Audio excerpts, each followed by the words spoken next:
Welcome to this educational video lecture by Ingole publication. आज हम sources of drugs का last part cover करेंगे, tissue culture. ये topic थोड़ा मॉडर्न है और आज के फार्मास्यूटिकल वर्ल्ड में इसकी वैल्यू बहुत बढ़ गई है। सबसे पहले सिंपल मीनिंग समझो। टिश्यू कल्चर का मतलब होता है प्लांट के किसी स्मॉल पार्ट जैसे सेल्स या टिश्यू को लेबोरेटरी कंडीशंस में ग्रो करके उससे प्लांट मटेरियल या एक्टिव कॉन्स्टिट्यूएंट्स प्रोड्यूस करना। यानी नेचुरल ड्रग का सोर्स प्लांट ही होता है, लेकिन प्रोडक्शन मेथड फील्ड में नहीं, लैब में कंट्रोल्ड एनवायरनमेंट में होता है। 1. टिश्यू कल्चर की नीड क्यों पड़ी?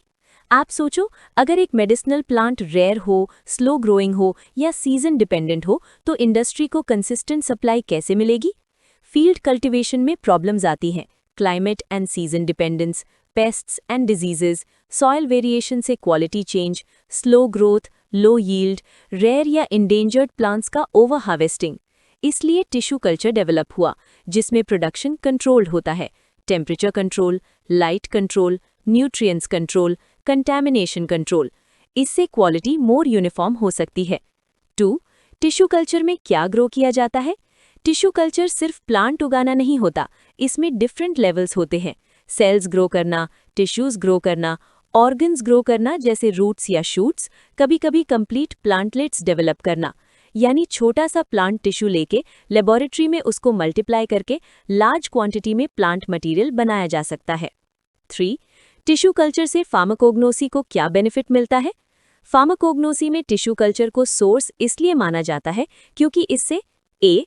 यूनिफॉर्म क्वालिटी मिलती है, फील्ड ग्रोन प्लांट्स में कॉन्स्टिट्यूएंट्स वेरी करते हैं। टिश्यू कल्चर में एनवायरनमेंट कंट्रोल्ड होता है, इसलिए वेरिएशन कम होता है। B. Year round production possible होता है, सीजन का वेट करने की जरूरत नहीं, लैब में प्रोडक्शन पूरे साल पॉसिबल होता है। सी. रेयर प्लांट्स का कंजर्वेशन होता है, एंडेंजर्ड मेडिसिनल प्लांट्स को प्रोटेक्ट किया जा सकता है क्योंकि हार्वेस्टिंग प्रेशर रिड्यूस हो जाता है। डी. फास्टर मल्टीप्लिकेशन होती है, टिश्यू कल्चर से शॉर्ट टाइम में मेनी प्लांट्स प्रोड्यूस किए जा सकते हैं कंपेयर्ड टू नॉर्मल कल्टीवेशन। ई. डिजीज फ्री प्लांट मटेरियल मिल सकता है, प्रॉपर असेप्टिक कंडीशंस यूज करके disease free planting material develop होता है। 4. टिश्यू कल्चर का direct connection crude drug production से कैसे बनता है? आप इस पॉइंट को क्लियरली समझो। इंडस्ट्री को क्रूड ड्रग चाहिए, लीव्स, रूट्स, बार्क एटसेट्रा।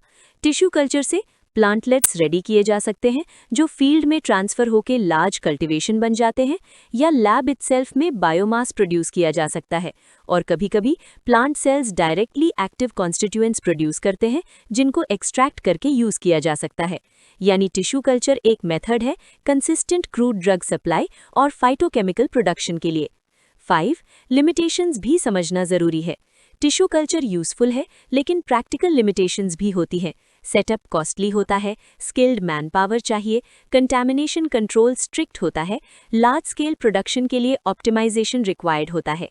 इसलिए tissue culture mostly high value medicinal plants और इंपॉर्टेंट कॉन्स्टिट्यूएंट्स के लिए प्रेफर्ड होता है। 6. एग्जाम में कैसे लिखें?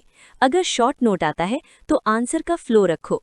Definition: lab growth of plant cells और tissues, need, uniformity, year round supply, conservation, advantages, rapid multiplication, disease-free quality, application, crude drug supply and phytochemical production, limitations, cost, skills, contamination. That completes today's topic, sources of drugs, tissue culture. Thank you for watching this educational video lecture by Ingole Publication.